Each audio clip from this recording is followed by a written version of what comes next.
नमस्कार, जय हिंद साथियों। आप सभी का स्वागत है आपके अपने यूट्यूब चैनल जीएस संगम पर।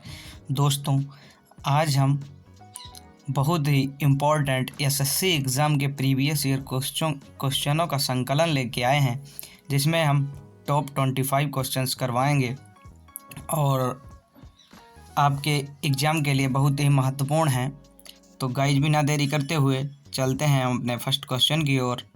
आपका क्वेश्चन दिया गया है, भरतनाट्यम दक्षिण भारत के धार्मिक विषयों और खालिस्तान छोड़ के आध्यात्मिक विचारों को व्यक्त करता है। तो जो भरतनाट्यम है वह शैव धर्म के विचारों को व्यक्त करता है।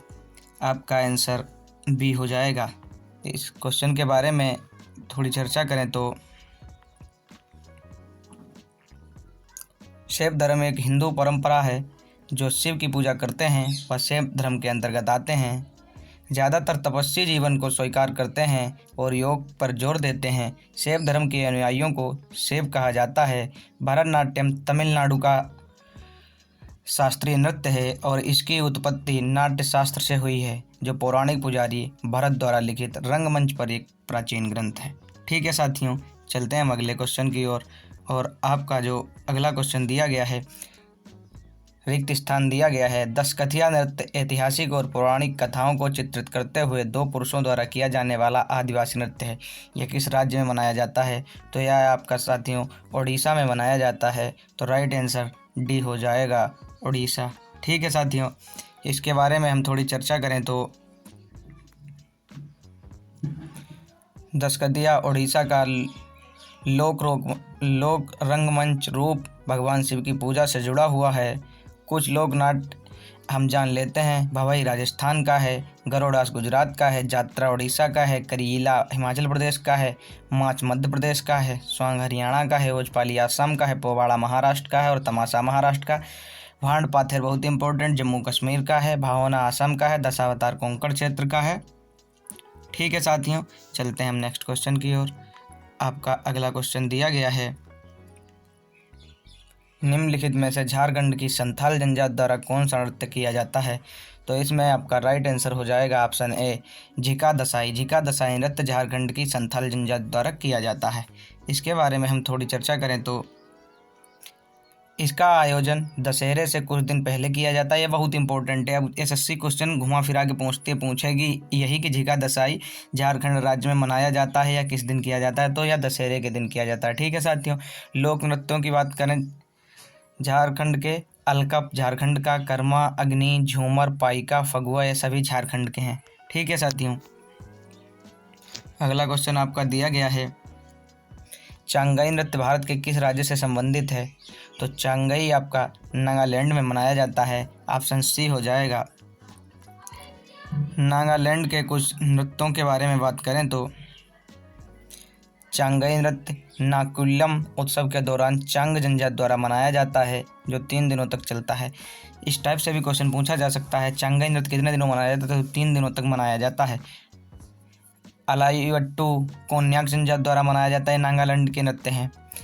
अगुर्सी कुकुला ये युद्ध नृत्य है। तितली नृत्य जेलियांग जनजाति द्वारा मनाया जाता है, सभी नागालैंड के नृत्य हैं। ठीक है साथियों, खम्बालिम कुकी नृत्य, लेसा लाप्टू मयूर नृत्य, पशु नृत्य भी इसे बोलते हैं। मोदसे यो जनजाति, मोन्यूआसो सदल के काई कुकी जनजाति द्वारा मनाया जाता है। ठीक है साथियों, आगे हम बात करें, अलारिप्पू नृत्य भारत के निम्नलिखित में से किस शास्त्रीय नृत्य का रूप है? अलारिप्पू, तो आपका जो अलारिप्पू है वो हो जाएगा भरतनाट्यम का। किसका हो जाएगा? भरतनाट्यम का। राइट आंसर ऑप्शन ए हो जाएगा। ठीक है साथियों, भरतनाट्यम के बारे में हम थोड़ा जान लेते हैं। अलारिप्पू शब्द का अर्थ है एक फूल वाली कली। एक फूल वाली कली को अलारिप्पू बोलते हैं। यह एक आह्वानात्मक भाग है जिसका अर्थ है कि यह नर्तक द्वारा संपूर्ण प्रदर्शन शुरू करने से पहले किया जाता है।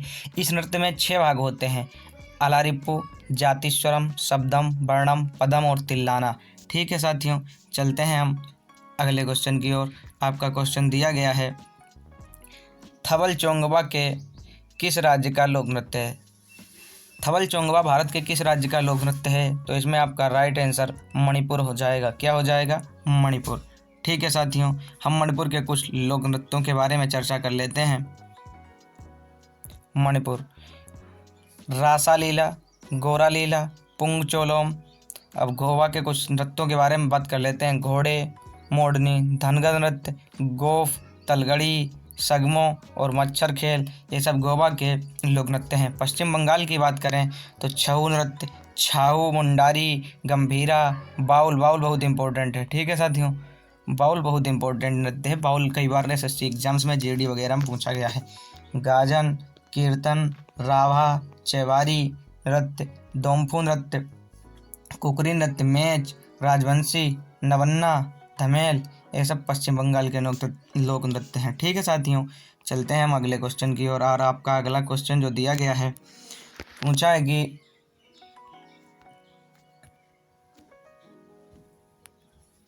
निम्नलिखित में से किसने उद्देश्य प्रस्ताव पेश किया था जिसको बाद में भारत के संविधान की प्रस्तावना के रूप में ग्रहण किया गया? तो इसमें जो आपका राइट आंसर है वो हो जाएगा ऑप्शन सी, जवाहरलाल नेहरू ने उद्देश्य प्रस्ताव को पेश किया था। इससे पहले 1928 में मोतीलाल नेहरू ने स्वराज्य की मांग की थी और रावी नदी के तट पर 26 जनवरी के दिन हमारा स्वतंत्रता दिवस के रूप में मनाया था, वहीं तिरंगा भी फहराया था। ठीक है साथियों, अब हम इसके बारे में थोड़ी चर्चा कर लें तो जवाहरलाल नेहरू ने 13 दिसंबर 1946 को उद्देश्य प्रस्ताव पेश किया। इस संकल्प ने संविधान निर्माताओं की आकांक्षाओं और मूल्यों को स्थापित किया। इसके तहत भारत के लोगों को सामाजिक, आर्थिक और राजनीतिक न्याय, समानता और मौलिक स्वतंत्रता की गारंटी दी गई। यह संकल्प 22 जनवरी 1947 को सर्वसम्मत से स्वीकार किया गया। ठीक है साथियों, अब हम बात कर लेते हैं अगले क्वेश्चन की।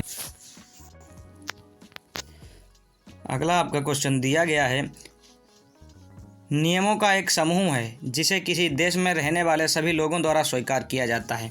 मतलब एक कायदा कानून की किताब जिसे पूरा देश मानता है, उसी से सब कुछ निर्णय लिए जाते हैं और सभी उसके अधिकार क्षेत्र में रहते हैं। कोई भी जाति, किसी भी धर्म को उस क्षेत्र से वंचित नहीं किया जाता है। तो इसे क्या बोलते हैं साथियों? संविधान कहते हैं। ठीक है, आपका ऑप्शन नंबर सी सही हो जाएगा। अब हम संविधान की बात करें तो भारत का संविधान देश का सर्वोच्च कानून है। भारतीय संविधान की मुख्य विशेषताएं क्या हैं, इन पर चर्चा करें। सबसे लंबा लिखित संविधान है, विभिन्न स्रोतों से लिया गया है, एकल नागरिकता, एकीकृत न्याय प्रणाली, स्वतंत्र न्यायपालिका, लचीला और कठोर दोनों है। भारत का संविधान लचीला और कठोर दोनों है। ठीक है साथियों, अगले क्वेश्चन की बात करें। हमने वही क्वेश्चन आपकी क्लास में सेलेक्टेड और इम्पोर्टेंट लिए हैं जो आपके एसएससी एग्जाम के लिए बहुत ज़्यादा इंपॉर्टेंट रहते हैं। ठीक है, एसएससी सीजीएल में 2021 में क्वेश्चन आया हुआ है, आम का वानस्पतिक नाम क्या है? तो इसका राइट आंसर हो जाएगा मैंगीफेरा इंडिका। क्या हो जाएगा? Mangifera indica. अब कुछ पदार्थों के, कुछ तत्वों के हम रासायनिक नाम जान लेते हैं। जैसे मैंगीफेरा इंडिका आम का हो गया। नारियल का वानस्पतिक नाम कोकोस न्यूसीफेरा हो जाएगा। फाल्स अशोक का वानस्पतिक नाम क्या होगा? तो मोनून लोंगोफोलियम हो जाएगा। सारका अशोका का, अशोक वृक्ष का वानस्पतिक नाम है सारका अशोका। किसका है? अशोक वृक्ष का। और फाल्स अशोक का वानस्पतिक नाम है मोनून लोंगिफोलियम। ठीक है, कैसूरीना आयरनवुड ऑस्ट्रेलियाई माइन का वानस्पतिक नाम है। ठीक है साथियों, अब हम चलते हैं अगले क्वेश्चन की ओर। आपका जो अगला क्वेश्चन दिया गया है, कॉलम ए को कॉलम बी से मिलाना है तो प्रोटीन युक्त भोजन किसमें मिलेगा? वसा युक्त भोजन कहाँ मिलेगा? कार्बोहाइड्रेट युक्त भोजन कहाँ मिलेगा? तो विटामिन सी। विटामिन सी कहाँ से मिलेगी हमें? नींबू से। कार्बोहाइड्रेट कहाँ से मिलेगी? गेहूँ से। प्रोटीन कहाँ मिलेगी? सफ़ेद अंडे से। और वसा युक्त भोजन कहाँ से मिलेगा? पनीर और मक्खन से। आपका राइट आंसर हो जाएगा फर्स्ट का डी। और वसा युक्त भोजन हमने कहाँ पे बताया है? वसा युक्त भोजन पनीर। ए का हो जाएगा सी, फिर डी, और कार्बोहाइड्रेट गेहूं, फिर ए, फिर वी। ठीक है, सी डी ए भी राइट आंसर हो जाएगा। ठीक है साथियों, चलते हैं हम अगले क्वेश्चन की ओर।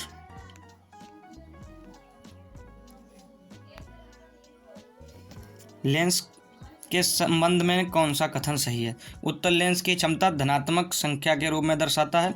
अवतल लेंस की क्षमता को ऋणात्मक संख्या के रूप में दर्शाया जाता है। तो ये बात बिल्कुल सही है। तो फर्स्ट और सेकंड दोनों राइट हो जाएंगे। ठीक है साथियों, फर्स्ट और सेकंड दोनों राइट हो जाएंगे।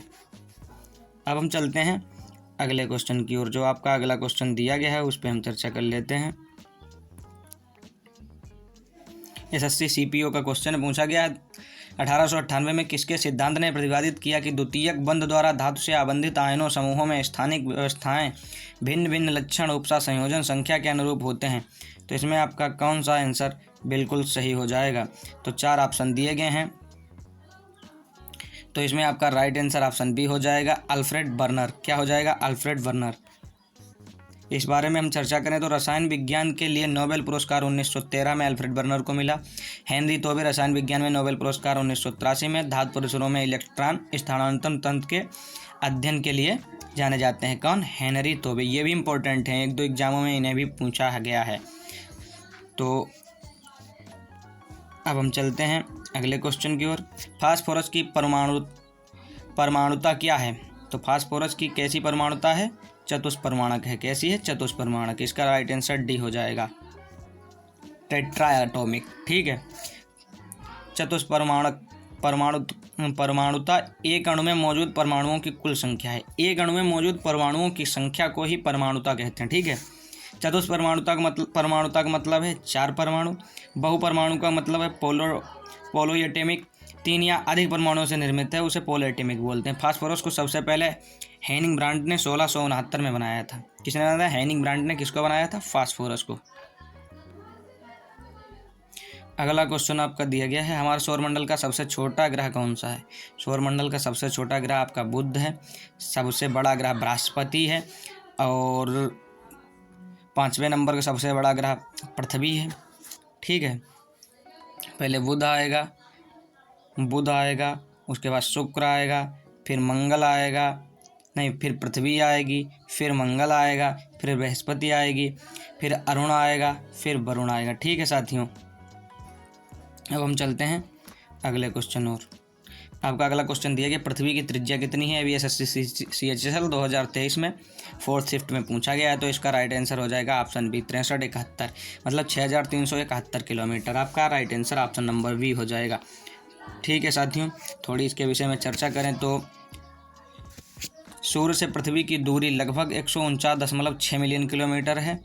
सतही क्षेत्रफल की बात करें 510.1 मिलियन किलोमीटर स्क्वायर। भूमि क्षेत्रफल की 149 मिलियन वर्ग किलोमीटर है। गुरुत्वाकर्षण 9.8 मीटर पर सेकेंड है। और वहीं इसके पलायन वेग की बात करें पृथ्वी के तो 11.2 किलोमीटर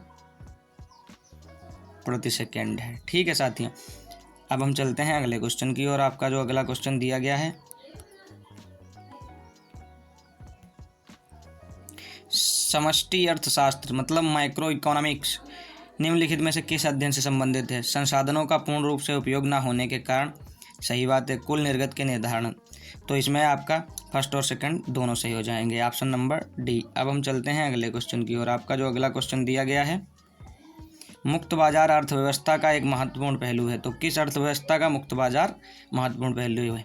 तो यह पूंजीवादी अर्थव्यवस्था का महत्वपूर्ण पहलू है। कौन? मुक्त बाजार। मुक्त बाजार पूंजीवादी अर्थव्यवस्था का एक महत्वपूर्ण पहलू है। तो ऑप्शन 20 सही हो जाएगा। अब हम चलते हैं अगले क्वेश्चन की ओर। पुरातत्वविदों के अनुसार माने तो हड़प्पा के नगरों में पश्चिमी हिस्सा छोटा और ऊंचा था, जिसे क्या कहा जाता था? पश्चिमी हिस्से को जो छोटा और ऊंचा था इसे नगर दुर्ग बोला जाता था। क्या बोला जाता था? नगर दुर्ग। ठीक है साथियों, अब हम बात करें, चनोदड़ो एकमात्र हड़प्पा शहर था जिसका कोई नगर दुर्ग नहीं था। यह भी क्वेश्चन बहुत इंपॉर्टेंट है। यह क्वेश्चन कभी कभार एग्जामों में ज़रूर ही पूछ लिया जाता है। महत्वपूर्ण उत्खनन की बात करें तो हड़प्पा दयाराम साहनी द्वारा 1921 में, चनोदड़ो एनजी मजूमदार 1931 में और सुरकोटदा जेपी जोशी द्वारा 1964 में। जेपी जोशी द्वारा कब? 1964 में। ठीक है साथियों, अब हम चलते हैं अगले क्वेश्चन की ओर। आपका अगला क्वेश्चन जो दिया गया है, पूछा गया, निम्नलिखित में से किस धातु का उपयोग हड़प्पा के नगरों में हथियार और औजार बनाने के लिए किया जाता था? तो इसमें आपका right answer option number C हो जाएगा, तांबा। तांबा का प्रयोग हड़प्पा कालीन लोग औजार बनाने के लिए और हथियार बनाने के लिए प्रयोग करते थे। ठीक है साथियों, तांबा सिंधु घाटी कांस्य युग की सभ्यता में उपकरण, बर्तन और अन्य वस्तुओं को बनाने के लिए इस्तेमाल की जाने वाली पहली धातु थी।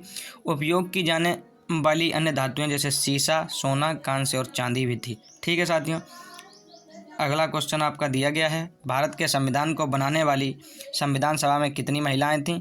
तो 15 महिलाएं थीं। कितनी महिलाएं थीं साथियों? 15 महिलाएं थीं।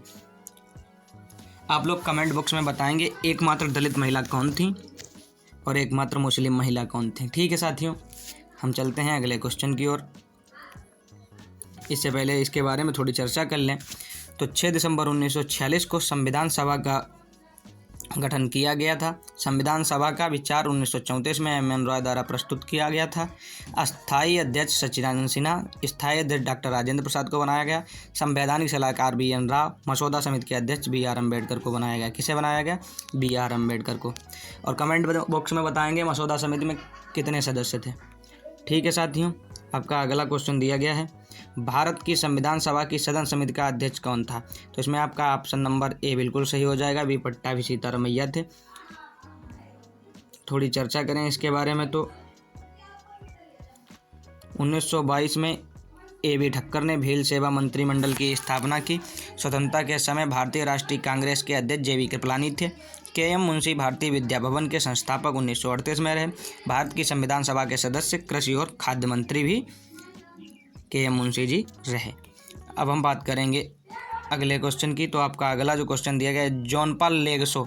जोनपा लेगसो एक स्वागत नृत्य है, तो यह किस देश का स्वागत नृत्य है? तो राइट आंसर हो जाएगा भूटान का। जोनपा लेगसो, जोनपा लेगसो भूटान का एक स्वागत नृत्य है। ठीक है साथियों, चलते हैं हम इसके विषय में थोड़ी चर्चा करें, कौन सा कहाँ का नृत्य वगैरह है। तो भूटान के अन्य नृत्यों की बात करें तो ड्रोमेत्से हो जाएगा, नगाचम नृत्य हो जाएगा, पाचाम नृत्य हो जाएगा, छुंगुद्रा नृत्य हो जाएगा, बोयद्रा नृत्य हो जाएगा। बात करें अन्य देशों के कुछ नृत्यों की तो वहीं अफ़गानिस्तान का आतान, इशाला और नत्सा हो जाएगा, श्रीलंका का कैंडेनियन नृत्य हो जाएगा। ठीक है साथियों, तो आपका जो अगला क्वेश्चन दिया गया है, माटी अखोरा भारत के निम्नलिखित में से किस शास्त्रीय नृत्य से संबंधित है? तो यह आपका सत्रिया से संबंधित हो जाएगा। और साथ ही सत्रिया असम का शास्त्रीय नृत्य है, जिसे 2000 में श्रीमंत शंकरदेव द्वारा शास्त्रीय नृत्य का दर्जा दिलाया गया। ठीक है साथियों, अब हम बात करें अगले क्वेश्चन की। सेकंड लास्ट क्वेश्चन आपका है,